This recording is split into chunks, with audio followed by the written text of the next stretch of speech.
Oh, Tyler, can you please state your first and last name and what you do here? My name is Tyler Tynell. I'm the building manager. I take care of the day-to-day operations on making sure that this building is safe. And I believe we are doing everything that requires us to be safe. Okay. So there's, from what I understand, the local fire service have issued orders for people to leave the premises because they're saying that the fire panel is not functional and working, and that the third floor fire alarm system is not communicating with the ground floor system, so that the bells get set off, so that people are notified in time, so that if there is a fire, so that they have an indicator that there's a possible fire and that they should leave. Is that correct from your understanding? That's what I get from the order that the fire department has given us, Okay. which I deem is not accurate at all. Okay. Then would you mind going over to the fire panel, explain to how the fire panel actually works? Yeah. Okay.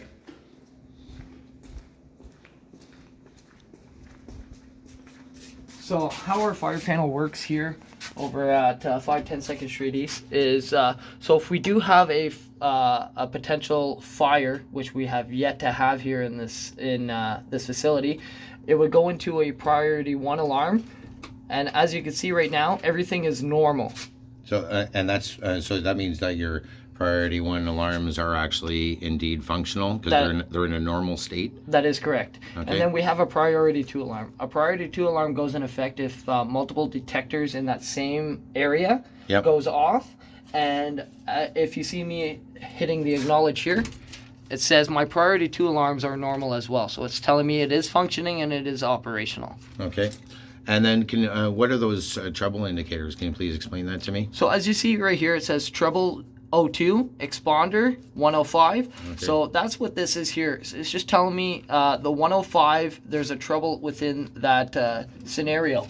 And 105 on our graphics over here to our right. Okay, yep. Used to be the old clinic building, which is located at 520 2nd Street East, just across our entranceway. So what you're saying is 105 just doesn't exist now? It does not exist now because whenever it was originally the hospital, they converted it, and it is now known as Exponder 201. Okay. Okay, so each one of these this on the expander panel, but it's usually referred to as a transponder, I understand? Okay. Yeah.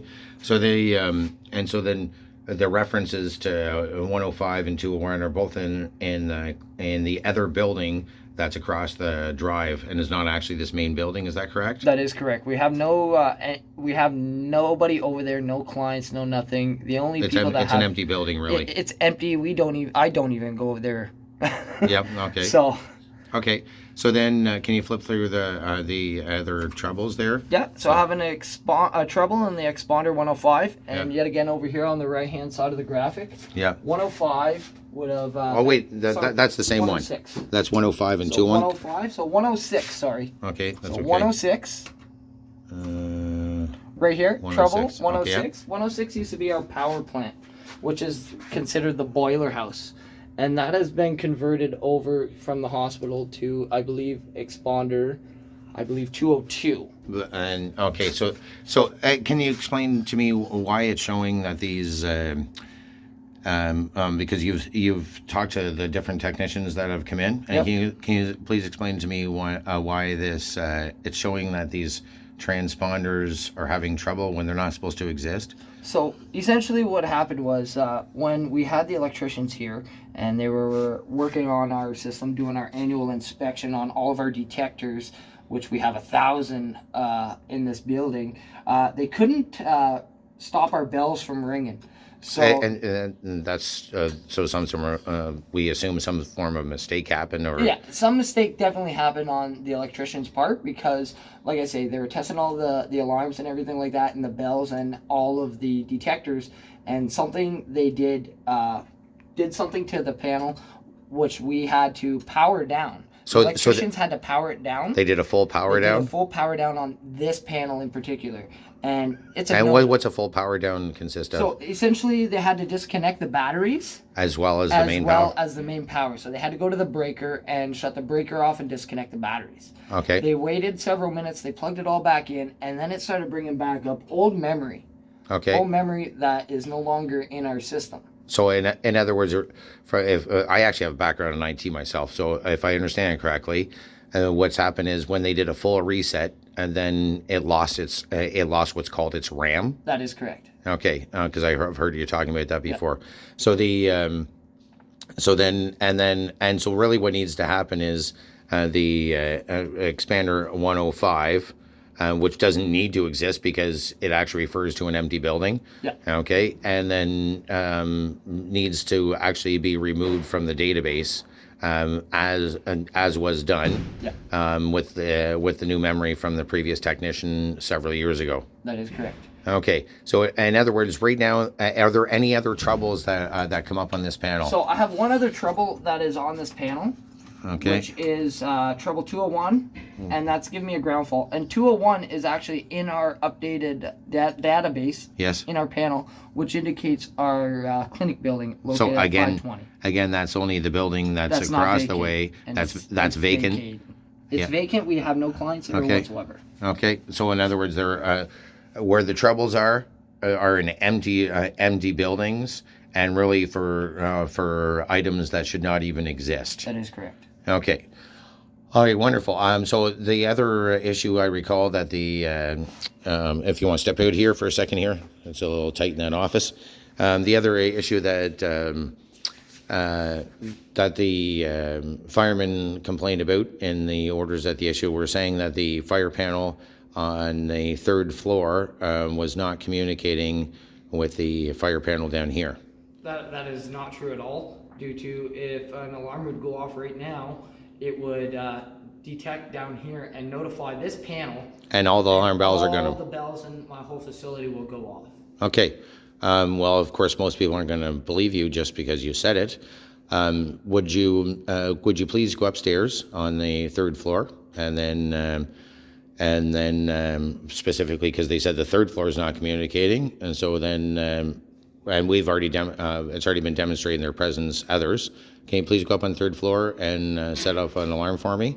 And then I'm going to go through the process of detecting where the alarm is being set off, assuming that it works, and then we'll just walk through the process of exactly what happened when a fire alarm goes off.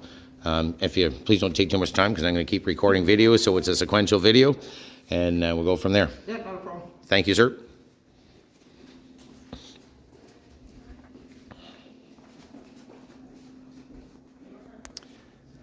And so we've just done a walkthrough of the particular issues regarding our fire panel.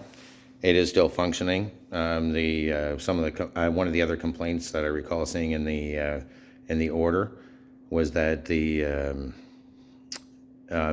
panel's too old, so that it's not able to be worked on, and that was stipulated by the electrical company.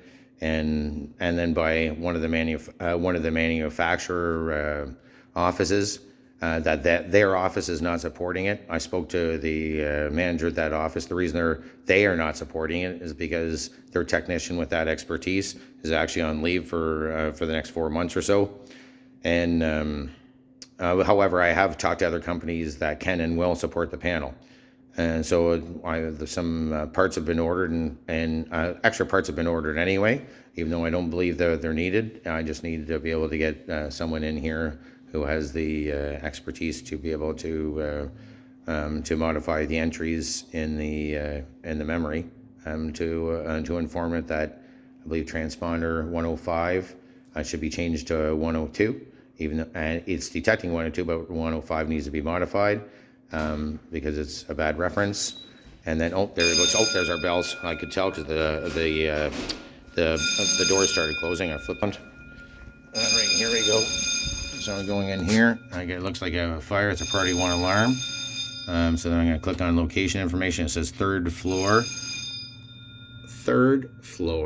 north wing. Okay, let me click on that again. Third floor north wing. Okay, so following fire procedure. We're going to run up the stairs here, and then we're going to go look for that alarm. So we know it's third floor north wing.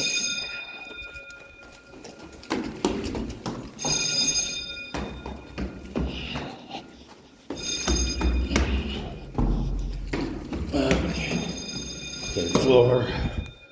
This would be north. We're gonna run down here. I'll pop in through center core. We can see the alarms are going off. So now we're coming down here.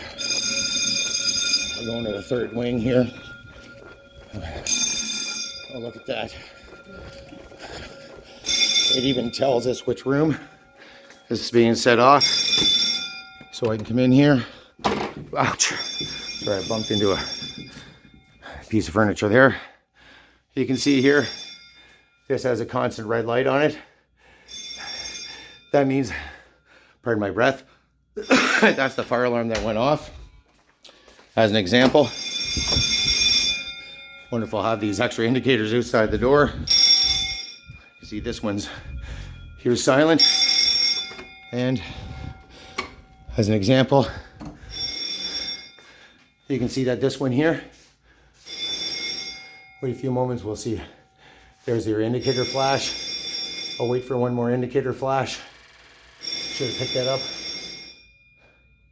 There we go. You can see this is not the one that was set off. So, this video actually proves our fire alarm bells are working. You heard the bells ringing downstairs. You heard them as I was running up the stairwell. Pardon my hair. And you can see that the bells are working. People get indicators that there's fire going on, or at least that priority 1 alarm is activated, and things are functional as they should be. There's a complete fallacy regarding our fire alarm panel system, and these orders should be